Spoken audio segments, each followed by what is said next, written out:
Hello guys, எல்லாரும் எப்படி இருக்கீங்க? இன்னைக்கு நான் உங்களுக்காக நம்ம பிருத்திவிராஜ் நடிப்பில் வெளிவந்திருக்கக்கூடிய கலீஃபா த ரூலர் இந்த படத்தோடைய முழு கதை தான் இந்த வீடியோவில் நம்ம பார்க்க போறோம். இந்த படத்தோட ஒன்றை என்னன்னு பார்த்தீங்கன்னா, படத்தில் வர நம்ம ஹீரோ ஒரு மிகப்பெரிய ஸ்மக்லரா இருக்கான். ஒரு நாளைக்கு 30 கிலோ தங்கத்தை அசால்ட்டா இந்தியாக்குள்ள கொண்டு வந்து போயிட்டு இருக்கான். இப்படிப்பட்ட நம்ம ஹீரோ ஒரு கட்டத்துக்கு மேல இந்தியாக்குள்ளே வர முடியாத அளவுக்கு சில ப்ராப்ளம் அவனுக்கு கிரியேட் ஆகுது. அதனால வேற வழி இல்லாம என்னதான் தன்னுடைய ஃபேமிலி மொத்தமா கேரளால இருந்தாலும் அவன் ஃபேமிலியை விட்டு பிரிஞ்சு சில வருஷங்களா லண்டன்லேயே செட்டில் ஆயிருக்கான். நம்ம ஹீரோவை எப்படியாச்சும் திரும்ப கேரளாக்குள்ள வர வச்சு பிடிக்கணுன்றதுக்காகவே ஒரு பெரிய பொலிட்டிஷியனும் ஒரு பிசினஸ் மேனும் காத்துக்கிட்டு இருக்கான். நம்ம ஹீரோக்கும் இந்த பொலிட்டிஷியன் அண்ட் பிசினஸ் மேனுக்கும் என்ன பிரச்சனை? ஹீரோவை பிடிக்கணுன்றதுக்காக இவனுக்கு எந்த எல்லைக்கெல்லாம் போறானுங்க. கோல்ட் ஸ்மக்லிங்ல ஒரு மிகப்பெரிய சாம்ராஜ்யத்தை உருவாக்குன நம்ம ஹீரோ இப்ப ஏன் அதெல்லாம் ஸ்டாப் பண்ணிட்டு தன்னால இந்தியாக்கே வர முடியாத அளவுக்கு வெளிநாட்டிலேயே மாட்டிக்கிட்டு இருக்கான். இப்படி பல கேள்விகளுக்கு நம்ம கொஞ்சம் கூட எதிர்பார்க்காத லெவல்ல படம் முழுக்க ஏகப்பட்ட ட்விஸ்ட் அண்ட் டர்ன்ஸோட பயங்கர மாசா சொன்ன படம் தான் இந்த கலீஃபா த ரூலர்.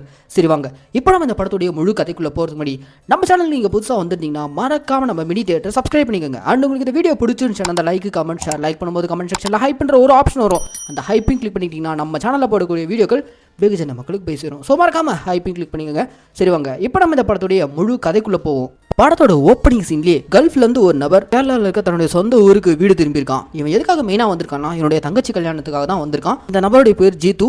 இவன் தான் நம்ம ஹீரோ பிருத்திவிராஜோடைய க்ளோஸ் ஃப்ரெண்ட். இன்ஃபேக்ட் நம்ம ஹீரோ பண்ண அந்த கோல்ட் ஸ்மக்லிங்லாம் ஹீரோ கூடவே இருந்து ஸ்மக்லிங்க்கு எல்லா ஹெல்ப்பும் பண்ணவன் தான் இந்த ஜீத்து.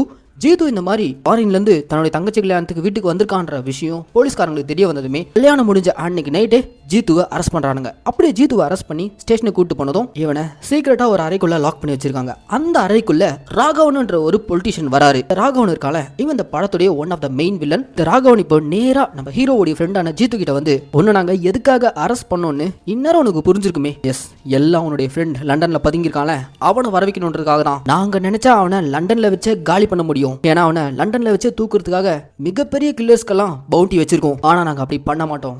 அவனை இந்த ஊருக்குள்ள கொண்டு வந்தா அவனை காலி பண்ணுவோம் அப்படின்ற மாதிரிலாம் இந்த பொலிட்டிஷியன் ராகவன் ஹீரோடைய ஃப்ரெண்டு கிட்ட ரொம்ப ஆக்ரோஷமா பேசிக்கிட்டு இருக்க. அந்த இடத்துல நம்ம ஹீரோடைய ஃப்ரெண்ட் ஜீத்து இருக்கான, அவன் ஒரு மாதிரி நக்கலா சிரிக்கிறான். நீங்க பவுண்டி வச்சு தூக்குற கதெல்லாம் இருக்குல்ல, இதை உங்க பையன் எப்போவோ ட்ரை பண்ணிட்டான் அப்படின்ற மாதிரி ஒரு சின்ன ஃபிளாஷ்பேக். அந்த ஃபிளாஷ்பேக்ல நம்ம ஹீரோவை லண்டன்ல வச்சு காலி பண்றதுக்காக பயங்கரமான டெரரான குரூப் கிட்ட காசு கொடுத்து போட்டு தள்ளுறதுக்காக அனுப்பியிருக்காங்க. அந்த கேங்கும் இப்போ ஒரு காஸ்ட்லியான காரை சேஸ் பண்ணிட்டு போயிட்டு இந்த காரை வழி மறைச்சு காருக்குள்ள ஓட்டிட்டு இருக்கவனை கொல்றதுக்காக காத்துக்கிட்டு இருக்காங்க. இப்போ அந்த காருக்குள்ள இருந்து வெளியே வரக்கூடிய ஒரு வேற யாரும் இல்லைங்க, படத்தோட ஹீரோவான அமீர் அலி.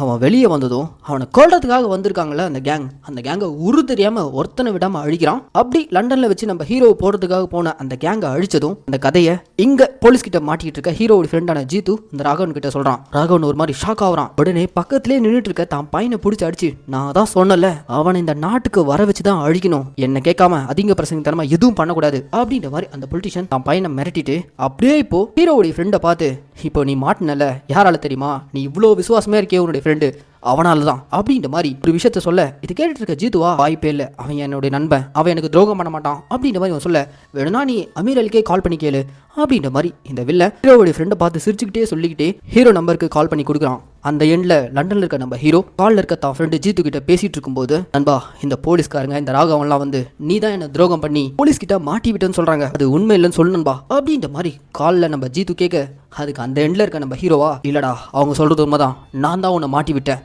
அப்படின்ற மாதிரி ஹீரோ ட்விஸ்ட் கொடுப்பாரா. அவ்வளோதாங்க. இதை கேட்டதுமே ஜீத்து ஒரு மாதிரி கண் கலங்கிடுறான்.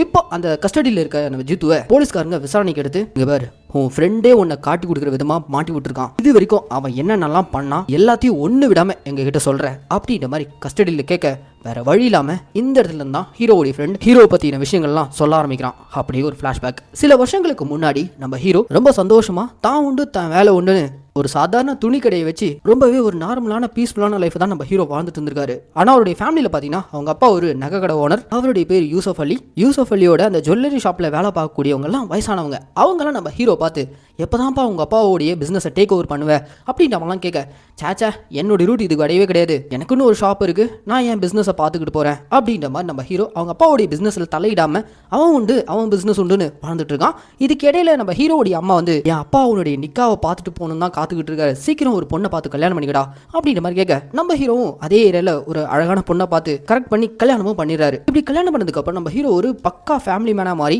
அவன் உண்டு, அவன் பிசினஸ் உண்டு, கூட அவனோட ஃப்ரெண்டு, இப்படி எல்லாமே ரொம்ப சந்தோஷமா போயிட்டு இருக்கும்போது தான் ஒரு நாள் இவங்க அப்பா ஒரு மிகப்பெரிய பிரச்சனையில சிக்கியிருக்காரு. அது என்னன்னா, உங்க அப்பா ஜுவல்லரி ஷாப்பை மட்டும் நடத்துறது மட்டும் இல்லாம நிறைய கவர்மெண்ட் கான்ட்ராக்ட்ஸ் எல்லாம் எடுத்து நடத்திட்டு இருக்காரு. அந்த கவர்மெண்ட் கான்ட்ராக்ட் பேர்ல நிறைய கடன் வாங்கி வச்சிருக்காரு. அதை சால்வ் பண்ணணும்னா நாடுகள்ல இருந்து வரக்கூடிய ஷிப்மெண்ட் உள்ள கொண்டு வந்தா மட்டும் தான் இவரால் அந்த கடன் பிரச்சனையில இருந்து வெளியே வர முடியும். இப்படி இருக்க நம்ம ஹீரோவுடைய அப்பா சுச்சுவேஷன், ஒரு நாள் நம்ம ஹீரோவுடைய அப்பா தான் பையனை கூட்டிட்டு நேரா இப்போ அவருக்கு தெரிஞ்ச பொலிட்டிஷியனான ராகவனை போய் மீட் பண்றாரு. இங்க பாரு ராகவன், இப்போ வரப்போற அந்த ஷிப்மெண்ட் எனக்கு கிளியர் பண்ணி கொடுத்தா மட்டும் தான் என்னால கடன்ல இருந்து மீள முடியும். இன்ஃபேக்ட் என்னோட வீடெல்லாம் கூட நான் அடமான வச்சுட்டேன். சோ நீ தான் எனக்கு ஹெல்ப் பண்ணும் அப்படின்ற மாதிரிலாம் நம்ம ஹீரோவுடைய அப்பா போயிட்டு அந்த பொலிட்டிஷியன் ராகவன் கிட்ட கெஞ்சிக்கிட்டு இருக்காரு. இதை நம்ம ஹீரோ முறையா பாக்குறான். ஓ, நம்ம அப்பா இவ்வளோ கடன் பிரச்சனையில் இருக்காரா? இது எதுவும் கண்டுக்காம நம்ம ரொம்ப சுயநலமா நம்மளுடைய பிசினஸ் தான் முக்கியன்ற மாதிரி அப்பா எப்படிப்பட்ட சுச்சுவேஷன்ல இருக்காருன்னு கண்டுக்காமலே விட்டுமே அப்படின்ற நம்ம ஹீரோ ஒரு மாதிரி கில்ட்டியா ஃபீல் பண்றான். அதுக்கப்புறம் நம்ம ஹீரோ அவங்க அப்பா கூட ஒரு சப்போர்ட்டிவா கூடவே இருக்கான். இந்த பொலிட்டிஷியன் ராகவன் நம்ம ஹீரோவுடைய அப்பாவை கூப்பிட்டு, இங்க பாருங்க, கஸ்டம்ஸ்ல எனக்கு தெரிஞ்ச ஆஃபீஸர் இருக்காரு, அவர்கிட்ட உங்களுடைய ஷிப்மெண்ட்டை கிளியர் பண்ணி கொடுக்க சொல்லிட்டு நீங்க உடனடியாக இப்போ ஹார்பர் போனீங்கன்னா உங்க பொருளை நீங்க எடுத்துட்டு வந்துடலாம் அப்படின்ற மாதிரி இந்த பொலிட்டிஷியன் சொல்லி அனுப்ப நம்ம ஹீரோவுடைய அப்பாவும் இதை நம்பிக்கிட்டு ஹீரோவை கூட்டிட்டு நேராக இப்போ ஹார்பர் போறாரு. அங்கே போனால் இவங்க வந்திருக்கக்கூடிய அந்த கண்டெய்னர்ஸை ஓப்பன் பண்ணி வந்திருக்க எல்லா பொருட்களையும் நான் செக் பண்ணிட்டு தான் கொடுப்பேன் அப்படின்ற மாதிரி அங்கே இருக்கக்கூடிய கஸ்டம்ஸ் ஆஃபீஸர் சொல்ல, சரி ஓகே எது வேணால் செக் பண்ணிக்கோங்க அப்படின்ற மாதிரி ஹீரோவுடைய அப்பாவும் விட்டுறாரு. ஏன்னா அவரை பொறுத்த வரைக்கும் அவர் எந்த ஒரு தப்பான இல்லீகலான பொருட்களை இந்த கண்டெய்னர்ஸ் மூலிமா உள்ளே கொண்டு வரல, எல்லாமே அவருடைய பிஸ்னஸ்க்கு தேவையான முக்கியமான பொருட்கள் தான் கொண்டு வந்திருக்கிறதா அவர் நினச்சிட்டு இருக்காரு. ஆனால் அந்த கண்டெய்னரில் ஒரே ஒரு பாக்ஸ் மட்டும் லிஸ்ட்லேயே இல்லாமல் வந்திருக்கு.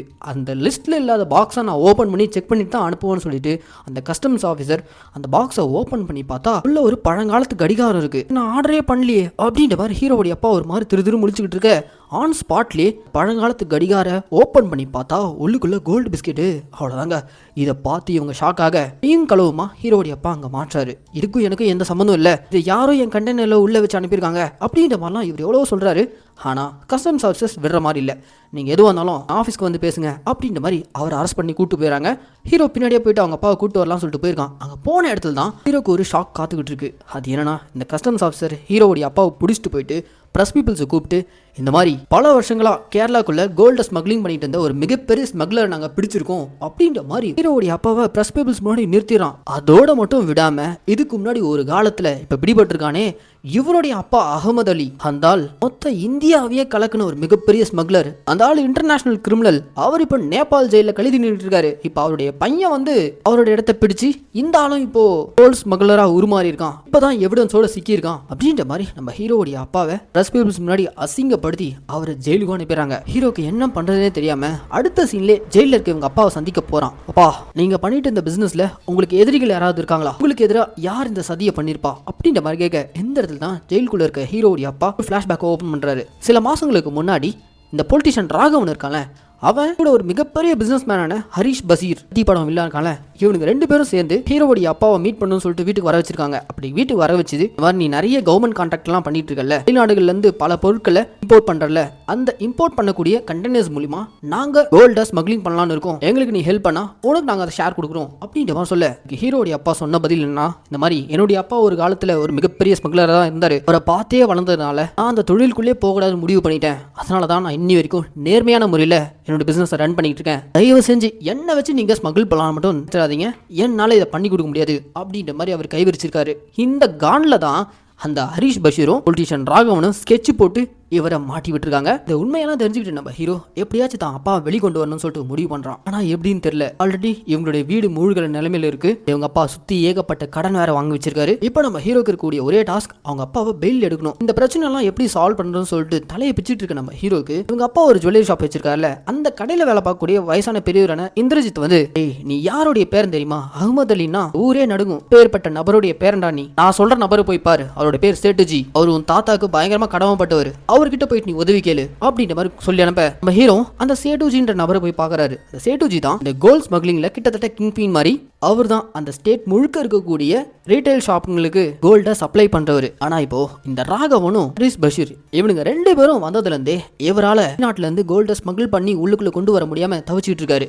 இந்த சுச்சுவேஷனை நம்ம ஹீரோ யூஸ் பண்ணிக்கிற விதமா, உங்களுடைய சரக்கை நான் பிசுறு தட்டாம உள்ள கொண்டு வரேன், எனக்கு தேவையானதெல்லாம் ஒன்னே ஒண்ணு, எங்க அப்பாவை இந்த கேஸ்ல இருந்து வெளியே கொண்டு வரணும் அப்படின்ற மாதிரி அந்த சேட்டுஜி கிட்ட போயிட்டு சொல்லிட்டு கேட்க, ஓகே நான் உனக்கு ஹெல்ப் பண்றேன், ஆனா கல்ஃப்ல இருந்து வரக்கூடிய பொருளை நீ எனக்கு கை மாத்தி கொடு அப்படின்ற மாதிரி நம்ம ஹீரோவை கோல்ட் ஸ்மக்லிங்க்கு முதல் முறையா அனுப்பி வைக்கிறாங்க. ஹீரோட ஃப்ரெண்ட் வந்து, டேய் மச்சான் இதெல்லாம் உனக்கு தேவைதானா அப்படின்ற மாதிரி கேட்க, இல்லடா இப்போ நான் இதை செஞ்சு தான் ஆகணும் அப்படின்ற மாதிரி நம்ம ஹீரோ தான் ஃப்ரெண்டை கூட்டிட்டு சேட்டுஜியோட பொருளை கொண்டு வரதுக்காக கல்ஃப் கிளம்பி போறாரு. அங்கே போனதுமே கோல்ட் பிஸ்கட் எல்லாத்தையுமே சாதாரண கீபேட் ஃபோனோடைய பேட்டரி மாதிரி ரெடி பண்ணி வச்சுக்கிட்டு செல்போன் மூலியமா அங்கிருந்து இங்கே ஈஸியாக கொண்டு வந்துடலாம் சொல்லிட்டு இந்த ஏற்பாடுகள்லாம் நம்ம ஹீரோ பண்ணிட்டு கோயம்புத்தூர் ஏர்போர்ட் வழியா உள்ளுக்குள்ள வந்துடலாம் அப்படின்ற ஒரு பிளான்ல தான் வந்து இறங்குறாரு. ஆனா கோயம்புத்தூர் ஏர்போர்ட்ல ஹீரோவுடைய அப்பாவை மாட்ட வச்ச ஹரிஷ் பஷீர் அண்ட் பொலிட்டிஷியன் ராகவன் இவனுங்க 2 பேருக்கும் விஷயம் தெரிஞ்சு அவனை அங்கேயே வச்சு லாக் பண்ணுங்கன்னு சொல்லிட்டு அங்க இருக்க கஸ்டம்ஸை வச்சு ஹீரோவை டைட் பண்ணி பிடிக்க வைக்க போறாங்க. ஏர்போர்ட்ல கஸ்டம்ஸோடைய கெடுபிடி ரொம்ப அதிகமா இருக்கு. அண்ட் அந்த ஏர்போர்ட்ல இருக்க கஸ்டம்ஸ் ஆஃபீஸர் முழுக்க வில்லன்களுக்காக வேலை பார்க்கறவன். ஹீரோ வந்தாலே கையும் களமா பிடிக்கணும், ஏன்னா இவன் கையில கண்டிப்பா கோல்டு எடுத்துட்டு வரான் அப்படின்ற மாதிரி பிடிச்சிடறாங்க. அப்படி பிடிச்சு கொண்டு போயிட்டு ஹீரோ எடுத்துட்டு வந்த பேக் எல்லாத்தையும் செக் பண்றாங்க. ஆனா எதுலையுமே கோல்டு இல்ல. இவங்க கிட்ட இருக்கக்கூடிய கீபேட் போன், அந்த கீபேட் போனை ஓபன் பண்ணா உள்ள பேட்டரி இருக்க வேண்டிய இடத்துல கோல்டு இருக்கு. ஆஹா மாட்டினீங்களா அப்படின்ற மாதிரி அந்த கோல்டை செக் பண்றதுக்காக எடுத்து போனா இங்க தாங்க கதையிலே ஒரு ட்விஸ்ட். ஆக்சுவலா அது எல்லாமே ரியல் பேட்டரிஸ் தான், கோல்டு எதுவுமே இல்ல. எப்படி கண்டிப்பா கோல்டு இந்த வழியா தானே எடுத்துட்டு வரேன்னு சொன்னா, ஆனா இவங்க கிட்ட கோல்டு இல்லையே அப்படின்ற மாதிரி அந்த ஆஃபீஸருக்கே ஒன்றும் புரியல. அதுக்கப்புறம் நம்ம ஹீரோவையும் அவர் ஃப்ரெண்டையும் அனுப்பிடுறாங்க. ஹீரோ எடுத்துட்டு வந்த அந்த கோல்டு எங்க தான்டா போச்சுன்னு பார்த்தா இங்க தான் நம்ம ஹீரோ தந்திரமா பிளான் பண்ணி கண்டிப்பா இந்த இடத்துல இப்படி ஒரு செக்கிங் இருக்கும்னு முன்கூட்டியே வச்ச நம்ம ஹீரோ அவர் கூட நிறைய பேசஞ்சர்ஸ் வந்திருக்காங்க. அவனுங்க எல்லாமே நம்ம ஹீரோவுடைய ஆட்கள் தான். ஸோ அவனுங்க கிட்டலாம் அந்த ஃபோனை கைமாற்றி கொடுத்துட்டு எப்படியா இருந்தாலும் அந்த வில்லனுடைய ஆட்கள் ஆஃபீஸர்ஸ் அவனுங்க எல்லாரும் ஏன் மேலே தான் ஃபோக்கஸ்டாக இருப்பானுங்க. இந்த கேப்பில் சாதாரண பேசஞ்சர்ஸ் மாதிரி வந்த நம்ம ஹீரோவுடைய ஆட்கள் ஈஸியாக அந்த ஏர்போர்ட்டை விட்டு அந்த கோல்டோட வெளியில் வந்துடுறாங்க. ஸோ இப்படி தான் சேட்டுஜியோட கோல்டு எல்லாத்தையுமே நம்ம ஹீரோ கொண்டு வந்து கொடுக்குறாரு. அவ்வளோதாங்க, சேட்டுஜி நம்ம ஹீரோ தந்திரமாக பிளான் பண்ணி இப்படி ஸ்மகிள் பண்ணதை பார்த்துட்டு, தாத்தா அகமது அலியோட ரத்தம் தானே உனக்குள்ளேயும் ஓடுது, அதே ரத்தம் அப்படி தான் இருக்கும், உன் அப்போ நீதி நேர்மன்னு வாழ்ந்துட்டு இருந்தான், ஆனால் பாவம் கடைசியில் அவனை தூக்கி ஜெயிலில் வச்சிட்டானுங்க, தாத்தாக்கு இருந்த அதே புத்தி தான் உனக்குள்ளேயும் இருக்குது, நீ என் கூட மட்டும் இரு, நான் உன்னை எங்கேயோ கொண்டு போகிறேன் அப்படின்ற மாதிரி சேட்டுஜி சொல்ல, அடுத்த நாள்லேருந்து நம்ம ஹீரோ இந்த ஸ்மக்லிங் வேலையை முழு வேலையா பார்க்க ஆரம்பிச்சிடறான். கடனெல்லாம் அடிக்க ஆரம்பிச்சிட்டான். ஜெயில இருந்து அவங்க அப்பாவையும் பெயில வெளிக்கொண்டு வந்துட்டான். இப்படி அவனுடைய ப்ராப்ளம் எல்லாம் சார்ட் அவுட் ஆனதுக்கு அப்புறமும் கூட நம்ம ஹீரோ டெய்லி 10 to 30 கிலோ அளவுக்கு தங்கங்களை கல்ஃப்ல இருந்து ஸ்மக்லிங் பண்ணி ஏர்போர்ட் வழியா ஈஸியா கொண்டு வர ஆரம்பிச்சிட்டான். பிளைன்ல வேலை பார்க்கக்கூடிய ஏர் ஹோஸ்டர்ஸ், ஏர்போர்ட்ல இருக்க இன்னும் சில கஸ்டம்ஸ் ஆஃபீஸர்ஸ், இப்படி இவங்க எல்லாரையும் கைக்குள்ள போட்டுக்கிட்டு நம்ம ஹீரோ அசால்ட்டா 30 கிலோ தங்கத்தை ஸ்மகிள் பண்ண ஆரம்பிச்சிட்டான். இப்படி ஒரு மிகப்பெரிய ஸ்மக்லர் ஆயிட்டான்ற இந்த குற்ற உணர்ச்சி அவங்க அப்பாவை கொண்டுகிட்டு இருக்கு. அவங்க அப்பா நம்ம ஹீரோ கூப்பிட்டு, என் அப்பா போன ரூட்ல நான் போகக்கூடாதுன்னு முடிவு பண்ணேன், ஆனா என்னுடைய கடன் அடைக்கணுன்றதுக்காக நீ அவருடைய ரூட் எடுத்துட்டு, என்னுடைய சாவு வரைக்கும் அந்த குற்ற உணர்ச்சி என்ன கொண்டுகிட்டே இருக்கும்பா அப்படின்ற மாதிரி அவர் பயங்கரமா அப்செட் ஆகி வீட்டில் உட்காந்துட்டாரு. இன்ஃபேக்ட் அவருக்கு ஹீரோ இந்த ஸ்மக்லிங் ப்ராசஸ்ல ஒரு மிகப்பெரிய சம்பவம் பண்ணியிருக்கான். அதனால ஹீரோடைய அப்பாவுக்கு அந்த நியூஸ் கேள்விப்பட்டதுல ஒரு மாதிரி பேரலைஸ் ஆகி வீட்லயே உட்காந்துட்டாரு. இந்த பக்கம் நம்ம ஹீரோ வில்லன்களுடைய சாம்ராஜ்யத்தெல்லாம் அழிச்சு இவன் ஒரு மிகப்பெரிய ஸ்மக்லரா உருமாறிட்டு இருக்கான். ஆனா ஒரு கட்டத்துல ஏதோ ஒரு சம்பவம் வில்லன்களால் நம்ம ஹீரோக்கு நடந்திருக்கு. அதனால நம்ம ஹீரோ லண்டன்ல இருந்து ரிட்டர்ன் அவனோட சொந்த நாடான இந்தியாக்கே வர முடியாத அளவுக்கு லாக் ஆகி லண்டன்லயே உட்காந்துட்டு இருக்கான். இப்படி நம்ம ஹீரோ இந்தியாக்குள்ள வர முடியாத அளவுக்கு எப்படி இந்த வில்லனுங்க நம்ம ஹீரோவை லாக் பண்ணானுங்க. சில நம்ம ஹீரோ அந்த ஸ்மக்லிங் தொழிலால என்னென்னலாம் ஃபேஸ் பண்ணா, இதோடைய விளைவா இந்தியால இருக்க இவருடைய ஃபேமிலி என்னென்னலாம் ஃபேஸ் பண்ணிச்சு, சில நம்ம ஹீரோ இந்தியா திரும்பினானா, அப்படி திரும்பினதுக்கு அப்புறம் வில்லன்களுடைய நிலைமை என்னாச்சு, இது எல்லாத்தையுமே நம்ம கொஞ்சம் கூட எதிர்பார்க்காத லெவலில் பல திருப்பங்களோட செகண்ட் ஹாஃப்ல தான் சொல்லியிருக்காங்க. செகண்ட் ஹாஃபோடைய இறுதியில் ஒரு பயங்கரமான கேமியோஸ் எல்லாம் இருக்கு. ஸோ இந்த வீடியோவை ஸ்கிப் பண்ணாம முழுசா பாருங்க. இப்போ இன்டர்வலுக்கு அப்புறம் என்ன நடக்குதுன்னா, நம்ம ஹீரோ அபரிவிதமா கோல்ட் ஸ்மக்லிங் பிசினஸ்ல வளர்ந்து போய்கிட்டே இருக்கான். ஏர்போர்ட்ல இருக்க கஸ்டம்ஸ் ஆஃபீஸர் எல்லாரையும் கைக்குள்ள போட்டுக்கிட்டு அசால்ட்டா ஒரு நாளைக்கு 30 to 50 கிலோ வரைக்கும் கோல்டை கடத்திக்கிட்டு இருக்கான். இதனால மார்க்கெட்ல வேலை பார்க்குற சேட்டுஜி கையில தான் எல்லா ரீட்டைலர்ஸும் கோல்டை வாங்கிட்டு இருக்காங்க. இவங்களுடைய ஆப்போனண்டான ராகவன் அண்ட் அந்த ஹரிஷ் பஷீர் அவங்களுடைய பிசினஸ் பயங்கரமா டிராப் அவுட் ஆயிட்டு இருக்கு. பிரச்சனை எப்படியாச்சும் சால்வ் பண்ணணும்னு சொல்லிட்டு இவங்க 2 பேரும் சேர்ந்து என்ன பண்றாங்கன்னா, அந்த சேட்டுஜி கிட்ட ஒரு மீட்டிங்க போறானுங்க. அந்த மீட்டிங்ல சேட்டுஜி கிட்ட இந்த மாதிரி நீங்க மார்க்கெட்ல கிட்டத்தட்ட 10% கோல்ட் ரேட்டை கம்மி பண்ணி கொடுத்தா எல்லாரும் உங்ககிட்ட தான் வாங்குவாங்க, நாங்கெல்லாம் எப்படி வியாபாரம் பண்றது, பேசாம இதான் நம்ம ஈக்குவலா ஒரு ரேட் வச்சு விற்போம் அப்படின்ற மாதிரி டீல் பேச வந்திருக்கானுங்க. ஆனா சேட்டுஜி, நீங்க 2 பேர் யாரு, எப்படிப்பட்டவனுங்க எல்லாம் எங்களுக்கு தெரியும், நீ என்ன ரேட்டு சொன்னாலும் அதுல இருந்து எங்களால குறைச்சி கொடுக்க முடியும், இந்த டீல் பேசிட்டு எல்லாம் என்கிட்ட வராதிங்க அப்படின்ற மாதிரி திட்டி அனுப்பிடுறாரு. அவ்வளவுதான். இதுல கடுப்பான இந்த பஷீர் இந்த சேட்டுஜி மோனோபோலி பண்ணிட்டு இருக்காரு, இவர் உயிரிடவே விடக்கூடாதுன்னு சொல்லிட்டு ஒரு கான்ட்ராக்ட் கில்லரை வச்சு அன்னைக்கு காலையில ஷூட் பண்றாங்க. ஆனா இந்த ஷூட் அவுட்ல எப்படியும் இந்த சேட்டுஜி உயிர் பழிச்சிடறாரு. இருந்தாலும் பாவம் ஹாஸ்பிட்டலே முடங்கி கிடக்கிறாரு. இவரை பாக்குறதுக்காக நம்ம ஹீரோ கிளம்பி வந்திருக்காரு. இவருடைய நிலைமை இப்படி இருக்கிறதுக்கு காரணமே அந்த 2 பேர் தான். அவனுங்களை பழி வாங்கியே ஆகணும்னு சொல்லிட்டு நம்ம ஹீரோ ஒரு முடிவு பண்றாரு. அதுக்காக ஸ்கெட்ச் போட்டு எப்படி அந்த வில்லன்கள் 2 பேரும் சேர்ந்து நம்ம ஹீரோவுடைய அப்பாவை கஸ்டம்ஸ்ல மாட்டி விட்டு ஜெயிலுக்கு அனுப்புனாங்களோ அதே வேலையை தான் நம்ம ஹீரோ பண்றாரு. இதுல இந்த பொலிட்டிஷியன் ராகவனுடைய பேரு பயங்கரமா டேமேஜ் ஆகுது. கட்சியில இருந்தே அவரை தூக்கிறாங்க. அவ்வளவுதான். கட்சியை விட்டு அவர் வெளில வந்ததும் இந்த அமீர் அலி இருக்கிற வரைக்கும் நம்மளால பிசினஸ் பண்ண முடியாது, அவனை ஏதாவது பண்ணி ஆகணும்னு சொல்லிட்டு இவனுக்கு 2 பேரும் பிளான் பண்ணானுங்க. நம்ம ஹீரோ இந்த கோல்ட் பிசினஸ்ல ஒரு மிகப்பெரிய நெட்வொர்க்கே உருவாக்கி வச்சிருக்கான். குறிப்பா ஏரோஸ்டஸ் அவங்க மூலியமா நிறைய கோல்டை ஸ்மகிள் பண்ணிட்டு வந்துட்டு இருக்கான். தெரிஞ்சுக்கிட்ட இந்த 2 வில்லன்களும் சேர்ந்து அன்னைக்கு நைட்டு பொலிட்டிஷியன் ராகவனுடைய பையனை விட்டு அவனுங்க ஏர்போர்ட்ல இருந்து கொண்டு வர கோல்டை நீங்க அடிச்சுட்டு வந்துருங்க அப்படின்ற மாதிரி அனுப்பி விட்டுருக்கானுங்க. ராகவனுடைய பையன் இருக்கான ஒரு மாதிரி முரட்டு கோபக்காரன். அவன் என்ன பண்ணிடுறான், ஹீரோடைய ஆட்களும் ஹேரோஸ்டஸும் கொண்டு வரக்கூடிய அந்த கோல்டை வர வழியிலே அடிக்கணுன்றதுக்காக அவங்க காரை ஆக்சிடென்ட் பண்றாங்க. அந்த ஆக்சிடென்ட்ல பாவம் அந்த காருக்குள்ள இருந்த ஹேரோஸ்டர் பொண்ணு துடிச்சு இறந்து போறா. அண்ட் ஹீரோவுடைய கோல்டையும் தூக்கிட்டு போயிடறானுங்க. இந்த ஹேரோஸ்டர் இறந்த விஷயம் நம்ம ஹீரோ கேள்விப்பட்டது பயங்கரமா எமோஷனல் ஆகிறான். ஏன்னா அந்த பொண்ணு லாஸ்ட் நம்ம ஹீரோ கிட்ட பேசும்போது இதுதான் என்னுடைய கடைசி அசைன்மெண்ட், இதுக்கப்புறம் நான் இந்த தொழிலை பண்ண போறது கிடையாது, என் பிரச்சனையெல்லாம் சால்வ் பண்றதுக்கு போதுமான அளவுக்கு நான் சம்பாரிச்சிட்டேன், இதுக்கப்புறம் கல்யாணம் பண்ணிட்டு சந்தோஷமா இருக்க போறேன் அப்படின்ற மாதிரி அந்த ஹேரோஸ்டர் பொண்ணு சொல்லிட்டு போயிருப்பா. ஆனா அதுக்குள்ளவே அன்னைக்கு ராத்திரியாவ வில்லன்களுடைய சதினால இறந்து போயிட்டா. அதனால ஆல்ரெடி வெறியில இருக்க நம்ம ஹீரோக்கு இந்த வில்லனுங்க ஃபோன் பண்ணி இனி நீ ஏர்போர்ட் வழியா கொண்டு வர எல்லா கோல்டையும் இப்படிதான்டா வர வழியில நாங்க அடிச்சு புடுங்குவோம், உன்னால முடிஞ்சதை பண்ணிக்கடா அப்படின்ற சொல்ல அடுத்த நாளே நம்ம ஹீரோவே கோல்டை எடுத்துக்கிட்டு ஏர்போர்ட் வழியா வரான். எப்பவும் நம்ம ஹீரோ அவன் ஆளுங்களை வச்சு தான் கோல்டு அனுப்புவான். ஆனா இந்த முறை நம்ம ஹீரோவே எடுத்துட்டு வரத வில்லன்களுக்கு தெரிஞ்சு போச்சு. சரி ஓகே, அவன் எடுத்துட்டு வந்தான்னா அவங்ககிட்ட இருந்து அடிச்சு புடுங்குங்கடா அப்படின்ற மாதிரி ஆளுங்களை விட அதுல பொலிட்டிஷியன் ராகனுடைய பையன் அவன் நம்ம ஹீரோவை சேஸ் பண்ணிட்டு வரான். நம்ம ஹீரோவும் கார் எடுத்துட்டு வேகமா போயிட்டு ஒரு குறிப்பிட்ட பழைய ஃபேக்டரி இருக்கக்கூடிய ஏரியா கொண்டு வந்து அவனுங்களை பக்காவா ஸ்கெட்ச் போட்டு லாக் பண்றாரு. அப்படி லாக் பண்ணிட்டு எலக்ட்ரிக் ஃபென்ஸை போட்டு வில்லனுக்கு கால் பண்ணி உன் பையன் என்கிட்ட நல்லா வசமா சிக்கிட்டு இருக்கான், நேற்று என்கிட்ட அடிச்ச கோல்டுங்களை ஒழுங்கா ஆளுங்க வருவாங்க அவங்க கையில கொடுத்து அனுப்பு, இல்லைனா உன் பையனை பஸ்மமாக்கிடுவேன் அப்படின்ற நம்ம ஹீரோ மிரட்ட வர வழி இல்லாமல் அந்த வில்லனுங்க நேற்று நம்ம ஹீரோ ஆட்கள்கிட்ட இருந்து அடிச்சுட்டு போன அந்த கோல்டை திரும்பி கொடுத்துறானுங்க. கோல்டு நம்ம ஹீரோ கைக்கு திரும்ப வந்ததுக்கு அப்புறமும் கூட பொலிட்டிஷியன் ராகவனுடைய பையனை கண்டு நம்ம ஹீரோவால கோவம் அடக்க முடியல. ஏன்னா நேற்று இவனால தான் ஒரு பொண்ணு இறந்து போயிருக்கா. இருந்தாலும் நம்ம ஹீரோ சரி ஓகே அவனுங்க அடிச்ச கோல்டு திரும்ப கொடுத்துறானுங்க, என் கண்ணு முன்னாடி நிற்காத, திரும்ப நான் உன்னை பார்த்தேன் அன்னைக்கே உனக்கு சாவுடா அப்படின்ற மாதிரி அவனை மிரட்டி அனுப்ப இந்த ராகவன் பையன் என்ன பண்றான், நம்ம இதே போயிருந்தா எந்த ஒரு பிரச்சனையும் இல்லை, ஆனா போகும்போது சுத்தி இருக்க நம்ம ஹீரோடைய ஆட்களை எய்ம் பண்ணி ஷூட் பண்ண ஆரம்பிச்சிருவானா. அவ்வளோதாங்க கடுப்பான நம்ம ஹீரோ அவன் காருக்குள்ளே கரண்ட்டை பாஸ் பண்ணி ஸ்பாட்லேயே அந்த பொலிட்டிஷியனுடைய பையனை காலி பண்ணுறான். அவ்வளோதாங்க இந்த சம்பவம் தான் நம்ம ஹீரோவை இந்த நாட்டிலேயே இருக்க விடாமல் பண்ணியிருக்கு. மறைமுகமாக நம்ம ஹீரோவை அவங்க ஆளுங்கெல்லாம் சேர்ந்து லண்டனுக்கு அனுப்பிடுறாங்க. அப்படி நம்ம ஹீரோ லண்டனுக்கு போனதுக்கப்புறம் இனி இந்த கோல்ட் ஸ்மக்லிங் பிஸ்னஸே வேணாம் அப்படின்ற மாதிரி எல்லாத்தையும் விட்டுட்டு இருக்காரு.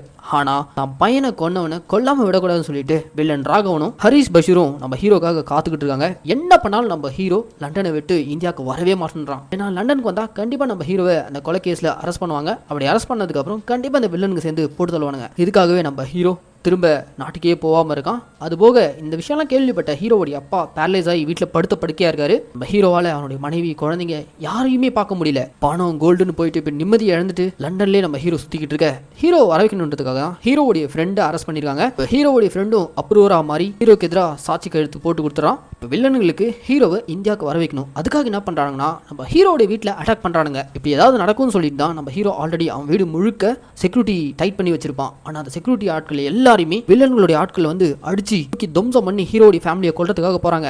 இந்த ஃபைட் அவுட்ல அநியாயமா நம்ம ஹீரோடைய அப்பா இறக்குறாரு. ஆனா அவர் இறக்குறதுக்கு முன்னாடி நம்ம ஹீரோடைய ஒய்ஃபு அம்மா குழந்தை எல்லாரையும் எஸ்கேப் பண்ண வச்சிடறாரு. ஆனா கடைசி அவங்க அப்பா இறந்துறாரு. அவ்வளவுதான். அப்பா இறந்த செய்தியை கேட்டதுக்கு அப்புறம் நம்ம ஹீரோவால எப்படி லண்டன்ல இருக்க முடியும்? ஸோ அதனால லண்டன்ல இருந்து கிளம்பி அவருடைய சொந்த ஊரான கேரளாக்குள்ள பல வருஷம் கழிச்சு வந்து இறங்குறாரு. அப்படி வந்து இறங்குனதுமே அவர் ஏர்போர்ட்டில் வச்சு அரெஸ்ட் பண்ணுறாங்க. அரெஸ்ட் பண்ணி கைவிலங்கோடு நம்ம ஹீரோவை கூட்டிகிட்டு நேராக இப்போ அவங்க அப்பாவுடைய ஃபினரலுக்கு தான் கூப்பிட்டு போயிருக்காங்க. இப்படி ஒரு சுச்சுவேஷன் இவன் ஃபேமிலிக்கு வரவே கூடாதுன்றதுக்காக தான் இவங்க அப்பா இந்த ஸ்மக்லிங் தொழிலில் கை வச்சிருக்கவே மாட்டார். ஆனால் கடைசியில் நம்ம ஹீரோ அவங்க அப்பாவுடைய ப்ராப்ளமை சால்வ் பண்ணுறேன்னு சொல்லிட்டு உள்ளே வந்து இறங்கி இன்னைக்கு நம்ம ஹீரோ அவங்க அப்பாவை இழந்துட்டு நிற்கிறான். அவங்க அப்பாவை அடக்கம் பண்ணி முடிச்சதுக்கப்புறம் அந்த இடத்துல வச்சு நம்ம ஹீரோவை தப்பிக்க வைக்கணுன்றதுக்காக சேட்டுஜி பல ஏற்பாடுகள் பண்ணியிருப்பாரு. ஆனால் நம்ம ஹீரோ இதுக்கப்புறம் நான் ஓடிறதுல எந்த ஒரு பிரயோஜனமும் இல்லை, நான் தப்பிச்சு போனாலும் கண்டிப்பாக அவனுங்க என் குடும்பத்தை சும்மா விட மாட்டானுங்க, ஸோ அதனால குடும்பத்தோட சேஃப்டி தான் எனக்கு முக்கியம், நான் இதை இங்கே முற்றுப்புள்ளி வைக்கிறேன் அப்படின்ற நம்ம ஹீரோ அப்பாவுக்கு செய்ய வேண்டிய இறுதி சடங்கெல்லாம் முடிச்சுட்டு போலீஸ் கிட்ட திரும்பவும் சரண்டர் ஆயிடுவாரு. நம்ம ஹீரோ இப்போ ஜெயிலுக்கு கூட்டு போறாங்க. அதே ஜெயில தான் நம்ம ஹீரோக்கு எதிராக அப்ரூவரா மாறின ஹீரோடைய ஃப்ரெண்டும் இருக்கான். ஆரம்பத்தில் நம்ம ஹீரோடைய ஃப்ரெண்டு போலீஸ் கிட்ட சிக்கிறதுக்கு ஹீரோவே ஒரு முக்கிய காரணமா இருந்தால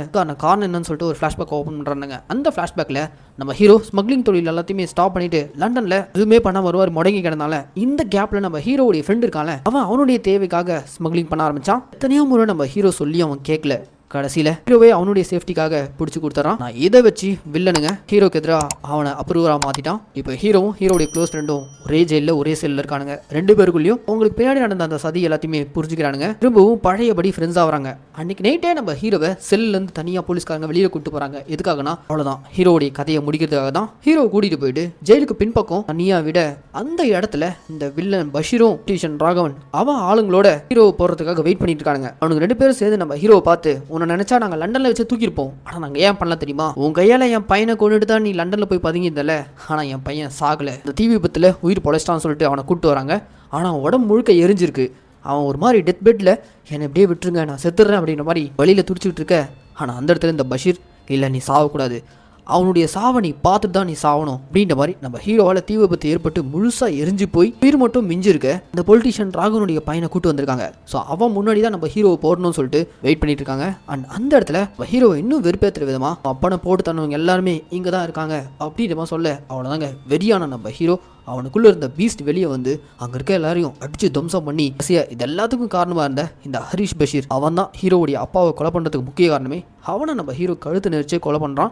அந்த பொலிட்டிஷியன் ராகவன் அவனையும் நம்ம ஹீரோ போட்டுல போக அப்ப டைமிங்ல தீஞ்சு போய் உட்காந்துட்டு இருக்க ராகவனுடைய பையன் இருக்கலாம். அவன் வந்து ஒரு மாதிரி கத்துறான், அப்பனும் பொள்ளையும் பொழைச்சு போங்கடா அப்படின்னு நம்ம ஹீரோ உயிரோட விட நேரம் ஹீரோ செத்துருப்பான்னு சொல்லிட்டு போலீஸ்காரங்களாம் வந்து பார்த்தா அங்க நம்ம ஹீரோ மாசம் அங்க நடந்து போக ஹீரோடைய பவர் என்னன்றதை போலீஸ்காரங்க புரிஞ்சுக்கிறாங்க. அடுத்த நாள் நம்ம ஹீரோ பெயில வெளில வரான். அவ்வளவுதான். அதுக்கப்புறம் நம்ம ஹீரோ அவங்க அப்பா ஆசைப்பட்டபடி ஒரு சாதாரண ஒரு லைஃப் ஃபேமிலி மேனா சந்தோஷமா வாழ ஆரம்பிச்சிடறான். இருக்கும்போது தான் நம்ம ஹீரோக்கு ஒரு நியூஸ், இந்த மாதிரி நேபாளில் ஒரு பயங்கரமான பிரிசன்ல அடைச்சி வச்சிருந்த இன்டர்நேஷனல் லெவல் குற்றவாளியான அகமது அலி அவரை நாங்கள் விடுதலை பண்ண போறோம் அப்படின்ற மாதிரியான ஒரு அனௌன்ஸ்மெண்ட் நம்ம ஹீரோ காதுக்கு வருது.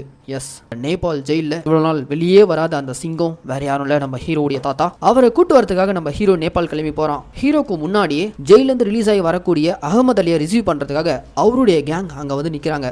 அந்த கேங்ல நம்ம பெரிய பெரிய ஆட்கள் சோபின் சாகர்லாம் இருக்காரு. ஸோ அவங்கெல்லாம் வந்து ஹீரோ தாத்தாவுடைய ரிலீஸை பார்க்கறதுக்காக வந்திருக்காங்க. அகமது அலியா அங்கே என்ட்ரி கொடுக்குறது யாருன்னு பார்த்தா இங்கே தாங்க ஒரு பக்காவான கேமியோ. அது வேற யாரும் இல்லை, நம்ம மோகன்லால். அவர் தான் நம்ம ஹீரோடைய தாத்தா.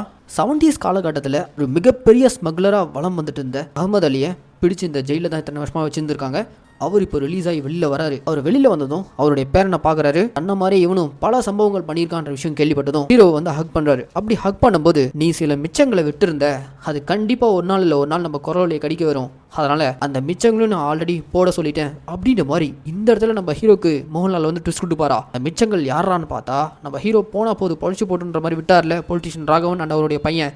அவங்க ரெண்டு பேரையும் கொல்ற விதமா கான்ட்ராக்ட் கில்லரை ஹையர் பண்ணிருக்காங்க. அந்த கான்ட்ராக்ட் கில்லரா யார் வந்திருக்காருன்னா அது நம்ம டொவினோ தாமஸ். டோட்டலா கொலை பண்ணக்கூடிய ஒரு கில்லரா தான் டொவினோ தாமஸ் என்ட்ரி கொடுக்குறாரு. அவர் அங்க வந்ததும் இவ்வளவு நாள் ஹீரோடைய ஃபேமிலி குடைச்சல் கொடுத்துட்டு இருந்த அந்த பொலிட்டிஷியன் ராகவன் அவங்க பையன் அவங்க ரெண்டு பேரையும் துள்ள துடிக்க போட்டு தள்ளிட்டு மிஷன் கம்ப்ளீட்டட் அப்படின்ற மாதிரி கால் பண்ணி சொல்ல நாம என்னமோ நினைச்சோம். ஆனா நம்ம தாத்தா அகமது அலி நமக்கு மேலே ஒரு டெட்லியான ஒரு மனுஷனா இருக்காரு அப்படின்ற மாதிரி நம்ம ஹீரோ ஷாக்கிங்கோட ஒரு தாத்தாவை பார்க்க இதுக்கே ஷாக்கானா எப்படி, இப்போதானே வெளியே வந்திருக்கோம், இன்னும் நிறைய சம்பவங்கள் காத்துக்கிட்டு இருக்கு அப்படின்ற மாதிரி மோகன்லால் தன் பேரங்கிட்ட சொல்லி அவனை கூட்டிட்டு போக பார்ட் 2க்கு ஒரு பக்காவான லீடை கொடுத்து படத்தை முடிக்கிறாங்க. என்ன மக்களே, இந்த கலிஃபா த ரூலர்ன்ற படத்துக்கு நான் கொடுத்த வாய்ஸ் கண்டிப்பாக உங்களுக்கு பிடிச்சிருக்கும் நான் நம்புறேன். இதே மாதிரி தொடர்ந்து நம்ம மினி தியேட்டரில் ரிலீஸ் ஆகக்கூடிய படங்களெல்லாம் நீங்கள் பார்க்கணும்னு ஆசைப்பட்டீங்கன்னா மறக்காம நம்ம சேனலை சப்ஸ்கிரைப் பண்ணிக்கோங்க. அண்ட் உங்களுக்கு இந்த வீடியோ பிடிச்சுன்னு சொன்னால் லைக் கமெண்ட் ஷேர். லைக் பண்ணும்போது கமெண்ட் செக்ஷனில் ஹைப் பண்ணுற ஒரு ஆப்ஷன் வரும். அந்த ஹைப்பிங் கிளிக் பண்ணிட்டீங்கன்னா நம்ம சேனலில் போடக்கூடிய வீடியோக்கள் வெகுஜன மக்களுக்கு போய் சேரும். ஸோ மறக்காம ஹைப்பிங் கிளிக் பண்ணிக்கோங்க. சரி மக்களே, இதே மாதிரி ஒரு சூப்பரான தரமான படத்தோட நான் உங்களை நாளைக்கு வந்து சந்திக்கிறேன். டாடா பாய்.